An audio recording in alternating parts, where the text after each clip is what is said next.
Bonsoir, Monsieur Césure. Bonsoir, monsieur Delmez. Vous êtes donc candidat aux élections législatives dans la 12e circonscription de la Seine-Saint-Denis. C'est ça. Est-ce que C'est vous tu- pouvez vous présenter succinctement, s'il vous plaît, et puis nous expliquer vos motivations derrière cette candidature? Alors, la 12e circonscription du département 93, déjà, regroupe 6 villes, le Raincy, Montfermeil, Livry-Gargan, Clichy-sous-Bois, Vaujour et Coubron. Voilà, ce sont 6 villes qui sont représentées pour la 12e circonscription. Et effectivement, j'ai décidé de me présenter aux élections législatives, euh, grâce donc à la radio que j'ai ouvert, Radio Kardèche, et à qui j'ai accueilli pas mal de politiciens, en l'occurrence des maires, et ils m'ont donné envie de faire de la politique. Et quand j'ai vu ce qui se passe en France actuellement, au niveau des politiciens, les arrangements politiques pour sauvegarder leur siège et le besoin du peuple, pour moi, je ressentais que passer en second plan. J'ai dit non, ça, je ne peux pas laisser passer ça. Les élections législatives, c'est pour élire un député qui représente son peuple et l'État, et pas pour représenter son siège. Voilà pourquoi j'ai D'accord, décidé de me très bien. présenter aux élections législatives. Alors, est-ce que vous pouvez un peu présenter votre passé, votre parcours? Alors, je vais me présenter de façon assez courte. Je suis né en 1964, aujourd'hui j'ai 58 ans. Arrivé en France à l'âge de 9 ans, donc depuis 1972, je suis ici. Et père de deux enfants, et donc je suis technicien de métier. Et également donc animateur de radio, créateur de radio, et c'est ce qui fait qu'aujourd'hui, ça m'a permis de rencontrer pas mal de personnes et de me présenter et dans ma circonscription, et voilà, donner la chance. Et il y a une chose également qui est importante, je voulais signaler. Par ma candidature, il y a une chose qui a pesé également. Ça fait 60 ans que nous sommes ici en France. Nous sommes maintenant, nous faisons partie de la France. La France est notre pays, notre second pays, ou notre premier pays, tout dépend où on est né. Et je trouve qu'on ne s'implique pas assez dans la politique. Et si je peux donner l'exemple à d'autres personnes que moi pour venir se présenter aux élections législatives et même d'autres élections, s'impliquer dans ce pays qui nous nourrit, avec lequel on vit, bah, ça serait une chose formidable, ça serait une grande réussite pour moi. Une des autres raisons pour laquelle je me D'accord. présente. Très bien. Alors, est-ce que si ça vous convient, on va passer à vos propositions, à votre programme pour votre prochain mandat si vous êtes élu? Bah écoutez, avec très grand plaisir, et j'espère, c'est partant gagnant que j'y vais. Si j'avais pensé ne pas avoir de chance, je ne me serais pas présenté.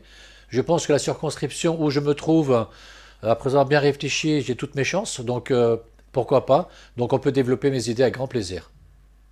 Très bien. Alors, si vous le voulez bien, on va commencer par la première. Je lis votre programme. Vous indiquez que vous voudrez qu'il y ait une prise en charge de nos enfants à tous les niveaux, jusqu'à leur majorité, que c'est une de vos priorités et qu'une France forte doit privilégier son avenir. Est-ce que vous pouvez un peu plus détailler cette partie de votre programme, s'il Alors, vous plaît? oui, bien sûr, alors ça me fait plaisir qu'on commence par là. La base, pour moi, c'est d'abord la jeunesse, ce sont nos enfants, parce que l'avenir de la France dépend de l'éducation et de l'avenir de nos enfants. Avoir des enfants sains va faire des adultes sains, et ça va faire une France forte.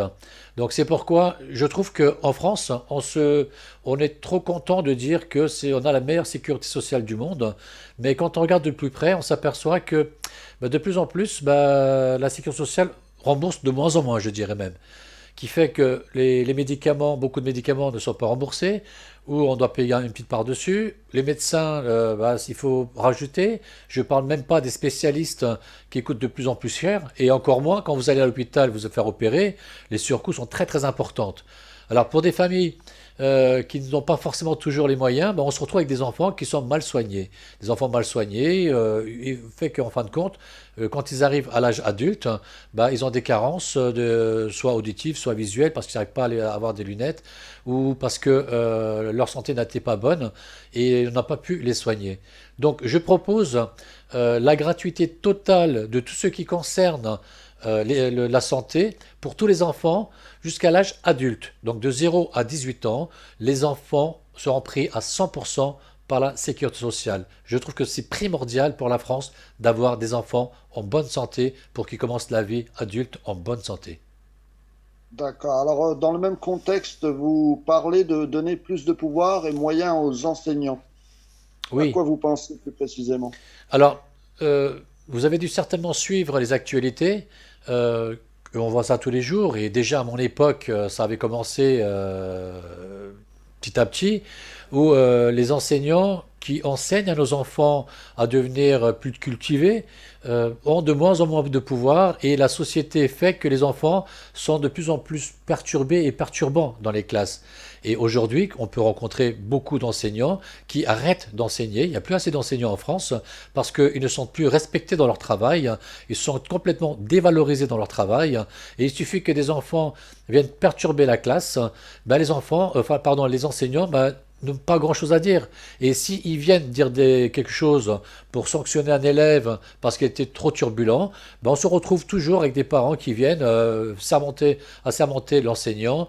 Et là, souvent également, la hiérarchie de l'enseignant ne suit pas les directives de l'enseignant, qui fait qu'on se trouve donc complètement, euh, comment vous dire ça, euh, Délaissé, abandonné? voilà, pas abandonné, mais dévalorisé dans son travail, hein. Et ça, c'est pas bon. Je veux donner du pouvoir aux enseignants. J'estime que l'enseignant, pour moi, c'est comme un pilote dans un avion. C'est lui qui a le dernier mot. C'est lui qui décide de la décision à prendre. Et c'est pas, disons, aux parents d'élèves ou à sa hiérarchie, qui ne soutient rarement l'enseignant, de venir dire ce que l'enseignant doit faire. Et dès lors que l'enseignant a pris sa décision de sanctionner un élève parce qu'il faut le bordel dans la classe, ben, sa parole doit être tenue et il doit être encouragé. Et surtout, on doit la soutenir, quelles que soient les réactions des parents, tout simplement. D'accord. Alors, dans un prochain point, je voudrais développer la partie des incivilités. Vous signalez que vous signalez votre volonté de combattre les incivilités. À quoi vous pensez? Quelles sont vos solutions? Alors, la transition est intéressante parce que je voulais dire quelque chose et du coup, vous me donnez l'occasion de venir dessus. Je vais revenir aux enseignants et également à l'incivilité.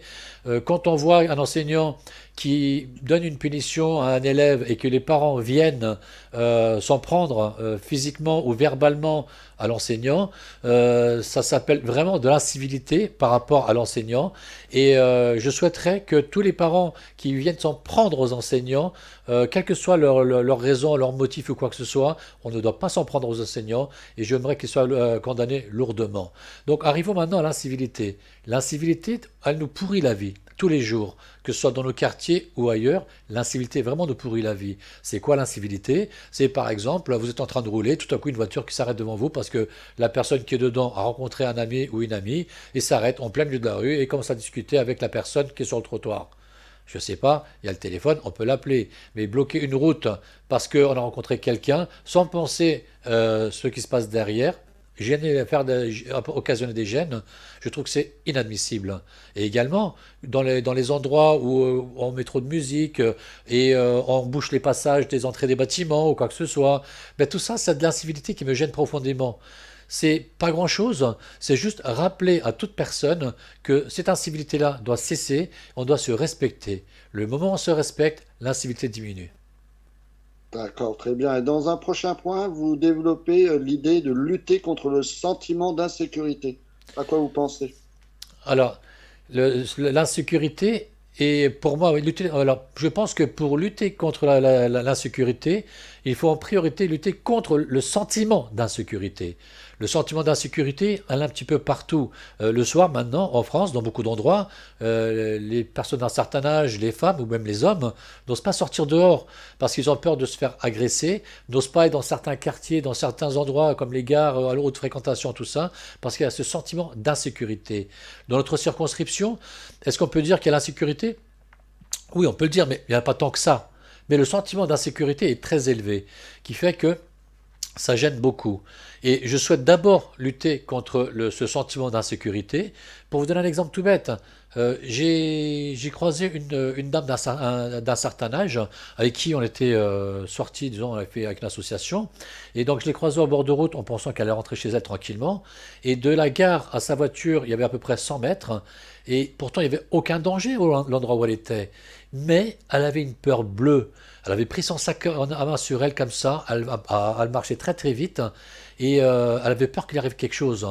Et elle avait ce sentiment d'insécurité qui l'avait envahi. J'étais là, je regardais autour de moi, il n'y avait personne. Mais elle avait peur. Donc, moi je pense que je propose qu'on crée à certains endroits stratégiques dans notre circonscription ou même sur toute la France, parce qu'en tant que député, si je suis élu député, j'aimerais qu'à certains endroits où le sentiment d'insécurité est très fort, hein, comme les endroits de la gare ou certains endroits des cités, quoi que ce soit, on, on met en place euh, des personnes, un peu comme, vous savez, dans les écoles, les passages piétons, il y a des papas et des mamans qui assurent la sécurité des enfants pour faire traverser les routes.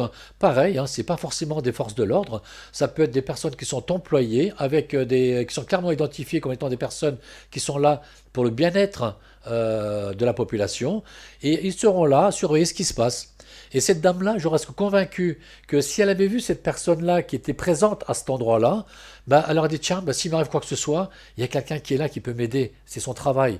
Et si ça va trop loin, il peut appeler la police parce que cette personne est en ligne directe avec la police. Et dans ce cas de figure-là, cette dame qui a traversé, qui avait une peur bleue de passer par là, bah, elle n'aura pas eu peur. Elle n'aura pas eu peur. D'une part, on aura lutté contre le sentiment d'insécurité et le fait qu'il y ait une présence humaine où on sait que cette personne-là est là pour régler, donc en gros, le sentiment d'insécurité. Et s'il y a un problème d'insécurité qui pourrait appeler la police, ben, de facto, l'insécurité diminuerait dans ces endroits-là, parce que les personnes savent que le moindre connerie, la moindre écart qu'ils feront, ils risquent d'avoir des sanctions immédiates. D'accord. Alors, si vous voulez bien, on passe au prochain point qui Bien est sûr, favoriser la retraite à la carte. Un sujet bien différent. Vous bien sûr. pensez à quoi quand vous pensez à la carte, à la retraite à la carte? Alors, la retraite à la carte, c'est le droit à chacun de choisir le moment où il décide lui-même de partir à la retraite. Aujourd'hui, je vous donne un exemple tout bête, hein.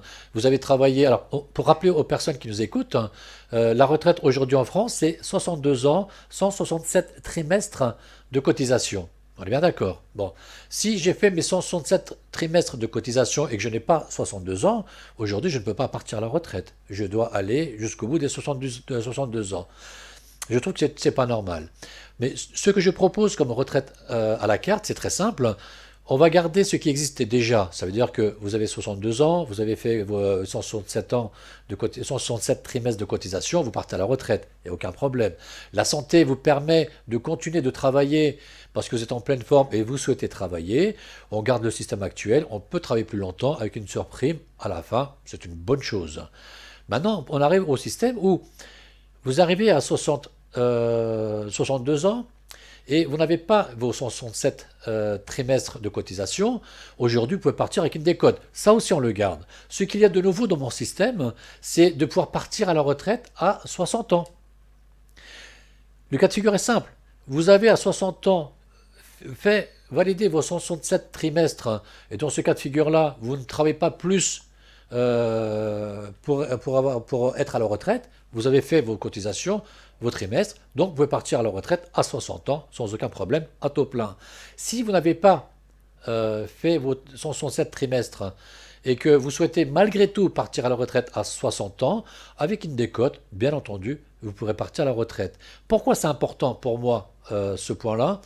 Vous comme moi, autour de nous, on connaît plein de personnes qui, une fois arrivées à la retraite à 62 ans, ne vont vivre que quelques jours, quelques semaines, quelques mois, et ils vont nous quitter. Qu'est-ce qu'ils auront profité de la retraite? Rien. Chaque personne sait en son âme et conscience que la vie a été plus ou moins dure. Les personnes où la vie a été moins dure et peuvent travailler plus longtemps, libre à eux, ils peuvent travailler plus longtemps, mais si vous arrivez à l'âge de 60 ans complètement épuisé, malade ou ce que vous voulez, et que vous avez des trimestres encore à faire, mais vous savez que vous êtes au bout du rouleau, vous ne pouvez pas les faire, ben j'aimerais donner la chance à cette personne de partir à la retraite, même avec une retraite minima, de pouvoir profiter de sa retraite pour le restant de ses jours. Et voilà, et comme ça, il pourrait jouir du revenu de ses cotisations, même si les cotisations viendront, bien entendu, par ceux qui payent aujourd'hui. Alors, un autre point intéressant de votre programme est d'instaurer un service civique de 3 mois minimum. À Ah quoi vous oui. pensez et c'est pour répondre à quel problème? Alors, le service civique de 3 mois minimum, obligatoire pour tout le monde, homme ou femme, jeune homme ou jeune fille, je trouve que c'est le primordial de notre société. Je trouve que ça a été une grave erreur de supprimer le service civique pour des questions qui m'échappent, certainement budgétaires. Vous rendez-vous compte, le service civique avait énormément de bons côtés qu'on a oublié pour une question d'argent. Le service civique, par exemple, si vos enfants ou les miens avaient des lacunes arrivés à l'âge de 18 ans, le service civique essayait de repérer les personnes, les enfants qui étaient en difficulté et essayer de les aider pour les remonter un petit peu au niveau pour qu'ils soient bien. Ça permettait à nos enfants de différents horizons, différents lieux et différentes cultures de se recroiser sous le drapeau français et de se lier d'amitié, de faire des souvenirs de ce service-là. Ça encore, c'est pas le plus important. Ce qui est à mon avis le plus important, c'est que avant, jusqu'au service civique, on disait, ouais, j'ai le temps, après le service, je vais refaire ma vie, je vais travailler, je vais construire ma boîte. On se projetait, on pensait faire des enfants, on se projetait à l'âge adulte. Et on restait plus ou moins adolescent jusqu'au service civique, parce qu'après, il fallait que passer cette étape-là, ce que j'appellerais passer cette césure, c'est mon nom, ça tombe comme ça, tant mieux, et je privilégie. Donc faire une césure entre l'adolescence et l'âge adulte est une chose extraordinaire. Ça permet à chacun donc de passer de l'adolescence à l'âge adulte. Aujourd'hui, qu'est-ce que l'on voit? On voit une chose qui est un peu gênante, c'est que le gamin qui commence à 15 ans à jouer avec ses petits jeux, à 20 ans, à 30 ans, il continue toujours à se jouer avec ses petits jeux. Il y a plus cette césure de dire, voilà, après ça, je vais faire ça. Donc on continue dans son allée et la jeunesse va drouiller en allant de plus en plus loin et on se retrouve avec des adolescents pas encore mûrs, pas encore matures, à 30 ans et des poussières. Donc je trouve que une césure entre l'adolescence et l'âge adulte grâce au service civique est une chose formidable. Une dernière chose Mais également, alors, mais il n'y a pas que ça. Comment? est-ce qu'il s'agit d'une restauration du service militaire, en fait? Ben, c'est-à-dire que ce sera un mix. C'est pas vraiment le service militaire, mais on apprendra effectivement le maniement des armes. Aujourd'hui, par exemple, la guerre qui est entre l'Ukraine et la Russie, quel Français est capable de tenir une arme dans les mains? Si demain la France est attaquée, quel Français pourra dire je vais prendre une arme, je sais de m'en servir? La première balle qui va tirer, moi j'en ai tiré, je sais ce que c'est. La première balle qui va tirer, ben, il va se reprendre le pistolet sur lui ou autre, il va risquer de faire des dégâts. Donc, à minimum, apprendre les maniements des armes, regarder les enfants qui sont en difficulté, regarder les enfants qui sont perturbés, qui foutent le bordel dans les vies pour essayer de le recadrer, pour dire voilà, ça se passe pas comme ça. Donc voilà, donc remettre l'autorité aux personnes qui sont en manque d'autorité et qui sont complètement perdues. Voilà, donc c'est un peu le service militaire, mais pas au sens au longtemps. D'accord. Alors, dans un autre point de votre programme, vous évoquez l'idée de revoir le mode de prise en charge des équipements pour les personnes handicapées. À quoi vous pensez? À quel problème essayez-vous de répondre? Alors, je ne sais pas si vous avez autour de vous une personne avec un handicap. J'aime pas dire handicapé, mais plutôt le terme une personne avec un handicap, hein. Une personne qui a fait un accident de la route, un accident de moto, ou une chute grave ou autre, on ne sait jamais, une maladie, et on l'a amputé d'une jambe ou d'une main ou d'un bras, ce que vous voulez. Aujourd'hui, la société, la sécurité sociale lui dit, voilà, vous avez perdu une jambe, on va refaire une jambe avec le service minimum, c'est-à-dire qu'on va pratiquement vous mettre, ils exagèrent un petit peu, hein, on va mettre un bout de bois qui va ressembler à une jambe et un petit peu à modeler, qui va, voilà, c'est juste ça. Il suffit que vous demandiez avoir un tout petit peu plus, dire voilà, j'aimerais bien que ma jambe ressemble à une jambe, que je puisse avoir des ongles à rigueur, dessiner des ongles, que je puisse, en tant que femme par exemple, mettre du vernis, que voilà, que ce soit pas un objet, mais j'essaie de l'intégrer à mon corps. Et là, on lui répond, ah non, vous pouvez pas. Si vous le faites, c'est vous qui payez, parce que ça, c'est du luxe. Mais quel luxe? La société, la vie déjà s'est acharnée sur ces personnes-là. On ne va pas aussi nous s'acharner contre eux. Ces personnes-là ne demandent pas souvent d'avoir le grand luxe, ils demandent juste un truc qui ressemble à ce qu'elles ont déjà de l'autre côté. Une main, une jambe qui ressemble à une main, une jambe. Donc voilà, ça je trouve que c'est inadmissible. Ensuite, quand vous prenez par exemple les fauteuils roulants, est-ce que vous avez regardé les matériaux pour les personnes qui ont un handicap, le prix que ça coûte? C'est affolant. On achète un fauteuil roulant, ça coûte pratiquement le prix d'une voiture basique. Comment on peut justifier ce prix-là? Où est la justification de ce prix? Donc je trouve qu'on devrait, peut-être pas réglementer, je suis un peu assez libéral, mais revoir le prix des matériaux qui sont destinés aux personnes qui ont un handicap, parce que je trouve qu'il y en a qui gagnent beaucoup, beaucoup d'argent sur la misère des gens. Alors, dans un autre point de votre programme, vous évoquez l'idée de mettre un véhicule à disposition pour toute personne à mobilité réduite. À quoi pensez-vous? À quel problème voulez-vous répondre? Alors oui, je ne veux oublier personne. Je veux qu'en France, le bien vivre en France, on le réinstaure. Je veux pas que des personnes restent, arrivent à un certain âge, devant leur télé quatre murs et ne sortent pas. Et ils attendent la mort. Ils connaissent tous les programmes télé par cœur, ils sont lobotomisés et ne rencontrent personne. Les enfants sont parfois loin ou ne s'en occupent pas ou autre. Et ces personnes-là, même pour aller faire leurs courses, ils sont dans une misère. Bien entendu il y a des systèmes qui existent pour les aider. Bien entendu qu'il y a déjà des minibus qui existent. Une fois par semaine, par exemple, on va les prendre, aller faire vos courses. Et puis à celle heure vous devez sortir, vous revenez. Et après, pendant une semaine, vous sortez pas de chez vous. Je veux être humain. Je veux être humain avec les Français. Et ils le méritent. Vous avez par exemple un handicap, je sais pas, vous n'arrivez pas à marcher correctement, vous ne pouvez pas vous déplacer, ou vous avez un certain âge, et vous pouvez vous déplacer, mais je parle bien des personnes, je ne parle pas des personnes qui sont valides, je ne parle pas des personnes qui sont alitées, je parle des personnes qui sont concernées entre les deux. Voilà, qui peuvent marcher, mais qui n'ont pas les moyens, pas la position physique, par exemple, de le faire.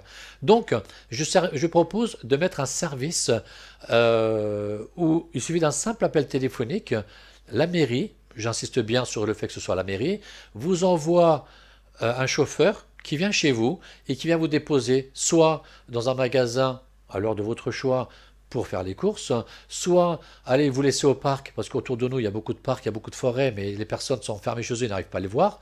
Donc faire un petit tour au parc, ça ira un peu l'esprit, ou voir des amis, et puis le ramener chez eux. Voilà. Et ce service ne coûtera pas cher, parce que dans toutes les mairies, vous avez déjà des personnes, des véhicules, et vous avez également des chauffeurs qui sont déjà là. Donc le chauffeur, qu'est-ce qu'il va faire? Il est en train de travailler, un coup de fil, il laisse son travail, il va s'occuper de cette personne. Une fois qu'il a déposé, il revient et continue son travail. Voilà, ça ne va pas coûter plus cher. C'est une façon de mise en place assez simple. Bon, on va peut-être un petit peu galérer au début pour que ça colle, mais je suis sûr qu'il n'y aura pas d'exagération. Parce que moi, si je donne cet exemple-là, c'est que je l'ai vu dans un autre pays. Si vous me permettez, j'aimerais donner cet exemple-là. J'ai un ami dans un autre pays, je ne citerai pas lequel, et qui a un handicap. Il boite, il n'arrive pas à marcher très très bien. Bon, il me dit, Barry, je m'appelle Barry Césure, il me dit, ça te dirait de visiter la ville, tu vois, ça a beaucoup changé. Ben, je dis, écoute, je veux bien, oui, on va prendre un taxi. Non, non, non, pas la peine, attends, j'appelle. Il appelle la mairie, oui, bonjour, il donne son nom. Ah, bonjour, comment ça va? Écoute, j'ai besoin d'une voiture j'ai un copain qui vient d'arriver d'étranger, j'aimerais bien lui faire visiter la ville et tout ça. Bien sûr, il n'y a pas de problème. Mais c'est serviable comme pas possible. La personne arrive au bout de 15 minutes, il nous prend, il me dit, vous voulez aller où? Non, juste une petite visite dans la ville. C'est rien d'autre. Et on a fait cette visite dans la ville, il nous a déposé. Est-ce que je dois quelque chose? Non, rien, c'est gratuit. Et là, rendre ce service-là, ça peut paraître du luxe, mais cette personne-là était fière de se promener avec un ami, de vivre, de partager quelque chose avec un ami et de lui dire, voilà, je suis peut-être en difficulté, mais on s'occupe de moi. Ça, c'est super important. Voilà. Dans un autre point de votre programme, vous voulez proposer des nouveaux modes de transport en commun dans les zones mal desservies. Vous pouvez apporter des précisions, s'il vous plaît? Bien sûr, bien sûr. Alors, toujours à l'étranger, ça marche, parce que nous, en France, on est toujours en train de regarder notre nombril, mais dans d'autres pays, il y a d'autres systèmes qui existent. Aujourd'hui, par exemple, dans notre circonscription, on a de la chance, on a le train, le métro vient d'arriver, pardon, le tramway vient d'arriver il n'y a pas très longtemps, on a les bus, bien entendu, et avec le Grand Paris, le métro arrive aussi. Bon. Mais ce sont des lignes qui sont un peu espacées et fixes. Il n'y a personne qui rentre dans les quartiers, dans les rues adjacentes. Donc je propose une sorte de taxibus. Ça veut dire quoi? Vous prenez une voiture quelconque, hein, 5 places, et c'est un peu comme les chauffeurs Uber ou pas, mais qui ont un point A et un point B qui est défini. La seule différence qu'il y a entre les bus et les transports en commun, c'est que ce n'est pas des lignes droites. Ça veut dire que ces taxibus-là auront pour obligation de se promener dans les quartiers. C'est-à-dire qu'ils vont aller d'un quartier à l'autre, comme ça, pour aller dans leur point. Ils vont faire des zigzags. Le temps est un peu plus allongé, mais tous les 15 minutes, il y a une voiture qui passe. Tout ce que vous avez à faire à côté de chez vous, parce qu'il passe dans votre rue ou la rue de derrière, vous levez la main, il s'arrête, il vous prend, et il vous arrête où vous voulez sur votre chemin.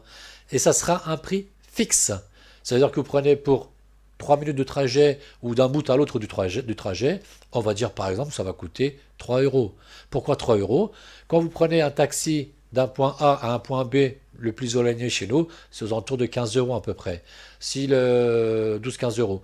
Donc si vous prenez 4 personnes à 3 euros, ça fait 12 euros d'un point A à un point B. Donc c'est comme si le taxi s'était fait rembourser ses frais. Mais comme les personnes vont arrêter, monter dans le trajet, il y aura des personnes qui vont s'ajouter en plus et qui vont bien gagner leur vie. Et cette bille-là, on pourra le partager avec les subventions qui vont donner, bien entendu pas subventions, mais les cotisations qui vont donner à la mairie. Une, on va rendre service à la population. Deux, on va créer de l'emploi. Et trois, on va enrichir la ville. Voilà, je pense que c'est une bonne chose. Et sur toute la France, imaginez ça.